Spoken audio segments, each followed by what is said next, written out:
সুপ্রিয় দর্শক আসসালামু আলাইকুম। Welcome back to my channel cooking studio by Orin. শুধুমাত্র 1 কাপ ময়দা আর একটি ডিম দিয়ে সব থেকে সহজে আর কম সময়ে ঝটপট তৈরি করে নেওয়া যায় সম্পূর্ণ নতুন আর দারুণ মজার একটি নাস্তা রেসিপি তৈরি করে দেখাবো। এই নাস্তাটি কিন্তু পরিবারের সবাই অনেক বেশি পছন্দ করবে আর অনেক মজা করে খাবে। একবার তৈরি করে দেখবেন, বারবার তৈরি করার রিকোয়েস্ট আপনার কাছে আসতেই থাকবে।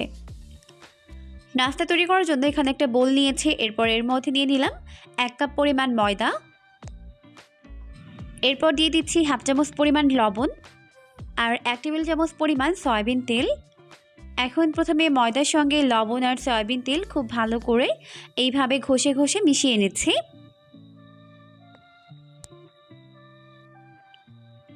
তো খুব ভালো করে মিশিয়ে নেওয়া হয়ে গেলে এরপর এখন এর মধ্যে অল্প অল্প করে কুসুম গরম পানি দিয়ে এটাকে খুব ভালো করে মেখে নিব। আর অবশ্যই চেষ্টা করবেন এখানে পানি একবারে না দিয়ে এইভাবে অল্প অল্প করে দিয়ে মিশিয়ে নিতে, এতে করে ডোটি পারফেক্ট হবে। আর এই পানিটা এমন গরম হবে যাতে আপনি আঙুল চোবালে আঙুলটা সহ্য করতে পারে। তো অল্প অল্প করে পানি দিয়ে মেখে আমি এরকম একটি সফট টাইট ডো তৈরি করে নিয়ে আছে। এখন এই ডোটিকে আমি ঢেকে রেখে দিব 5 মিনিটের জন্য। এখন উপর থেকে একটু সয়াবিন তেল লাগিয়ে দিচ্ছি, এতে করে কিন্তু উপরটা ড্রাই হয়ে যাবে না। এরপর ঢেকে রেস্টে রেখে দিচ্ছি 5 মিনিটের জন্য। এখন আমি এই নাস্তার বাকি প্রিপারেশনটা করে নিচ্ছি। তো এই জন্য এখানে একটা বোল নিয়েছি, এর মধ্যে একটা ডিম ভেঙে নিচ্ছে। এরপর দিয়ে দিচ্ছি এর মধ্যে খুবই সামান্য পরিমাণে লবণ, 1 চামচ পরিমাণ দিয়ে দিলাম কাঁচামরিচ কুচি, ঝালটা স্বাদ বুঝে অ্যাড করতে পারবেন। আর 2 টেবিল চামচ দিয়ে দিচ্ছি পেঁয়াজ কুচি। এখন এইগুলোকে খুব ভালো করে মিশিয়ে নিচ্ছি। তো খুব ভালো করে মিশিয়ে নেওয়া হয়ে গেছে। এখন এটাকে একটি সাইডে রেখে দিচ্ছি। 5 মিনিট হয়ে গেছে। এখন ডোটি খুব ভালোভাবে সেট হয়ে গেছে। এখন এই ডোটিকে আবার এভাবে একটু মেখে নিচ্ছে। এরপর এই ডোটিকে 3টে ভাগে ভাগ করে নিচ্ছে। এরপর 2টা ভাগ ঢেকে রেখে একটি ভাগ নিয়ে নিলাম। এরপর হাতের মধ্যে নিয়ে এইভাবে একটা গোলাকার শেপ দিয়ে নিচ্ছে। এখন এই ডোটিকে আমি বেলে নিব আর বেলার সুবিধার্থে একটু ময়দা ছড়িয়ে নিয়েছে যাতে করে বেলতে সুবিধা হয়। এরপর যতটা সম্ভব এটাকে পাতলা করে বড় একটা রুটি বেলে নিতে হবে। পাতলা করে বড় একটা রুটি বেলে নিয়েছি। এরপর এর উপর থেকে এইভাবে 1 চামচ পরিমাণ সয়াবিন তেল দিয়ে দিলাম। এরপর পুরো রুটিতে আমি এইভাবে সয়াবিন তেলটিকে লাগিয়ে নিচ্ছি। এখন এর উপর থেকে দিয়ে দিচ্ছি 2 চামচ পরিমাণ ময়দা। এরপর সেমভাবে আবারও পুরো রুটিতে ময়দাটিকে লাগিয়ে নিচ্ছে। এখন মাঝখান থেকে এইভাবে কেটে নিচ্ছে। কেটে নেওয়া হয়ে গেছে। এরপর একটা সাইড থেকে এইভাবে চেপে চেপে ঘুরিয়ে ঘুরিয়ে একটা রোলের মতো তৈরি করে নিতে হবে।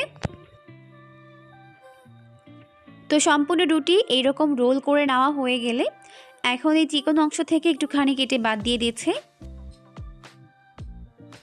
এরপর এটাকে এইভাবে একটা গোলাকার শেপ দিয়ে নিচ্ছে।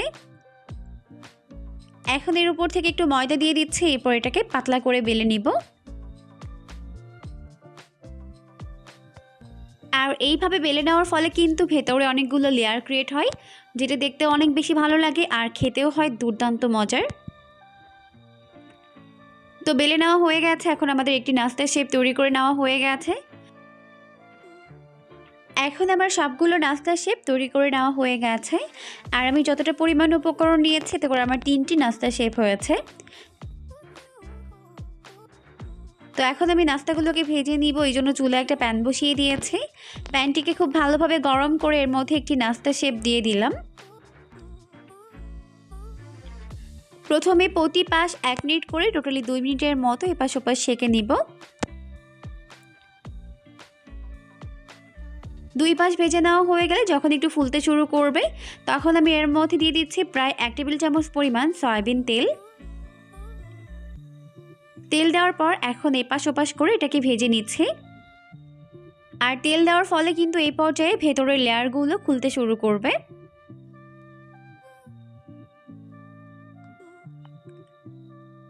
আর আর মাঝখান থেকে লেয়ারগুলো অনেকটাই আলগা হয়ে যাবে। তো এখন আমি একটা সাইড থেকে এইভাবে ভেতরে ছিদ্র করে নিচ্ছি।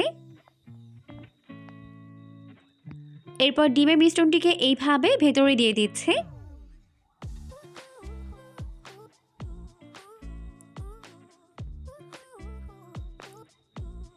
তো যথেষ্ট পরিমাণে ডিমের মিশ্রণ ভেতরে দিয়ে দিয়েছি। এখন এপাশ ওপাশ করে এটাকে আমি প্রায় 10 থেকে 12 সেকেন্ডের মতো ভেজে নিব। তো এপাশ ওপাশ করে ডিম পরোটাটিকে আমি ভেজে নিয়েছি, এখন এটাকে উঠিয়ে নিচ্ছি। তো সেমভাবে আমি সবগুলো পরোটাই ভেজে উঠিয়ে নিচ্ছি। আর দেখতেই পাচ্ছেন লুকটা কত বেশি ইয়াম্মি হয়েছে। শুধু লুক না, খেতেও কিন্তু হয়েছে দুর্দান্ত মজার। তো সেমভাবে আমি সবগুলো পরোটাই ভেজে উঠিয়ে নিয়েছি। আর এই পরোটার বৈশিষ্ট্য হচ্ছে উপরটা অনেক বেশি ক্রিস্পি আর ভেতরটা অনেক বেশি সফট আর অনেক বেশি লেয়ার ক্রিয়েট হয়েছে ভেতরে, দেখতেই পাচ্ছেন। খেতে দুর্দান্ত মজার হয়, অবশ্যই বাসায় ট্রাই করবেন। চাইলে পরোটাগুলোকে এভাবেও খেতে পারবেন, আবার চাইলে মাংস বা অন্য কিছুর সঙ্গেও সার্ভ করতে পারবেন। অবশ্যই রেসিপিটিকে ফলো করে বাসায় ট্রাই করবেন, দেখবেন পরিবারের সবাই এটাকে অনেক বেশি পছন্দ করবে আর অনেক মজা করে খাবে। পরবর্তী ভিডিও দেখার আমন্ত্রণ জানিয়ে আজকের মতো বিদায় নিচ্ছি। সবাই অনেক বেশি ভালো থাকবেন। আল্লাহ হাফেজ।